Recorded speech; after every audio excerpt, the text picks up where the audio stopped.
Hi folks, welcome to my channel the average Dermadoc. ఇక మొదలెడదామా? Interferons ఇవి వచ్చేసి signalling glycoproteins secreted by immune cells as well as virus infected cells to transfer inter cellular messages. అందుకే దీన్ని interferons అని అన్నాం, because of its ability to transfer inter cellular messages. IV, IM most common గా subcutaneous route లో ఇస్తుంటాం. IL, aerosols formulations లో available లో ఉంది, not available in oral and topical. It reaches peak with in 4 to 8 hours. మనం subcutaneous route లో ఇస్తే alpha interferon యొక్క bio availability 80%. Plasma protein bond అనే కాన్సెప్టే లేదు ఇంటర్ఫెరాన్స్ కి. టీ హాఫ్ వచ్చి 5 to 9 hours. ఈ ఫార్మకోకైనెటిక్స్ అన్ని ఇంటర్ఫెరాన్ ఆల్ఫాకి సంబంధించింది.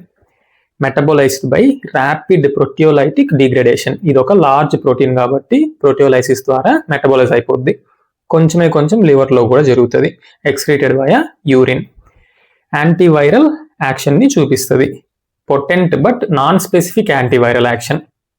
It stimulates ribonucleases which degrades ribonucleic acid, ultimately impairs viral replication. Viral replication impair చేయడమే కాకుండా it also impairs entry of virus, assembly of virus and release of viruses. Immunomodulatory action వచ్చి by stimulating immune cells like natural killer cells, cytotoxic T cells, monocytes, macrophages. It also increases immunoglobulin production.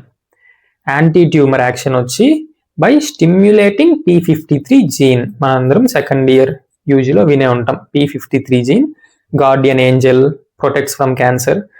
It also inhibits angiogenesis. Nutrition కావాలి కదా cancer cells కి, దాన్ని inhibit చేస్తుంది.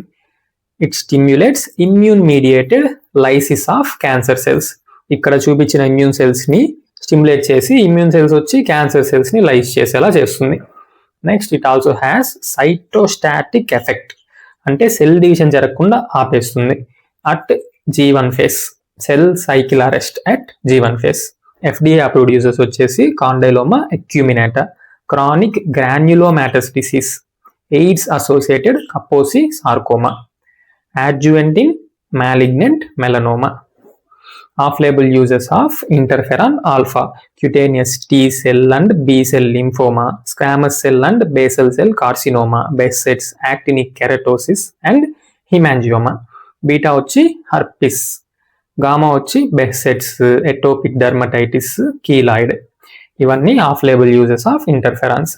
CBC with platelets చేసుకుంటాం, LFT RFT చేసుకుంటాం. Interferons start చేయక ముందే base line, తర్వాత 2 weeks ఒకసారి, ఆ తర్వాత నుంచి మంత్లీ వన్స్ రిపీట్ చేసుకుంటాం ఫాలో అప్. అడ్వర్స్ ఎఫెక్ట్స్ వచ్చి మోస్ట్ కామన్ గా ఫ్లూ లైక్ సిమ్టమ్స్. మనకు ఫ్లూ వచ్చినప్పుడు ఏమేమి సిమ్టమ్స్ వస్తాయి? Fever, headache, chills, myalgia, arthralgia. ఇవన్నీ ఇంటర్ఫెరాన్స్ ఇచ్చినప్పుడు కూడా వస్తుంది. ఇవన్నీ వస్తుందని ముందే తెలుసు కాబట్టి మనం పారాసెటమాల్ ఇచ్చుకొని డ్రగ్ స్టార్ట్ చేసుకోవచ్చు. ఈ ఇంటర్ఫెరాన్స్ సైడ్ ఎఫెక్ట్స్ అని డోస్ డిపెండెంట్ అనమాట. డోస్ పెంచే కొన్ని సైడ్ ఎఫెక్ట్స్ కూడా పెరుగుతాయి. అలాగని డ్రగ్ ఆపకుండా కంటిన్యూ చేస్తూనే ఉంటే ఆటోమేటిక్గా సైడ్ ఎఫెక్ట్స్ కంట్రోల్ అయిపోతాయి. Haematological suppressions like neutropenia, thrombocytopenia. ఇంటర్ఫెరాన్తో పాటు మనం మిథోట్రిక్సేట్ ని, ఇమాటినిబ్ ని, జీడోవుడైన్, సిడోఫోవిర్ వీటిని ఇస్తే ఇంకా ఎక్కువ అవుతుంది risk, haematological risk. Neurological side effects like concentration defects, confusion, mood swings, insomnia, anxiety, depression. ఇవన్నీ ఇంటర్ఫెరాన్స్తో పాటు మనం ఇంకా ఆల్కలాయిడ్స్ ఇచ్చినా, నార్కోటిక్స్, సెడేటివ్స్ ఇచ్చినా పెరుగుతుంది అనమాట న్యూరలాజికల్ సైడ్ ఎఫెక్ట్స్. ఇక్కడే ఫినిష్ చేశాను నేను drug interactions of interferons. Cutaneous adverse effects like reversible alopecia, xerosis, injection site reactions, pain. Cardiovascular diseases, conduction abnormalities, hypotension, tachycardia. GI side effects కామన్గా మనం రాసుకోవడమే, nausea, diarrhoea, abdominal pain. Renal segmental glomerulosclerosis, metabolic hypocalcaemia, hyperlipidaemia. Contraindications దేనికైనా కళ్ళు మూసుకొని hypersensitivity first రాసేస్తాం. మిగిలినవన్నీ relative contraindications ఇంటర్ఫెరాన్స్కి.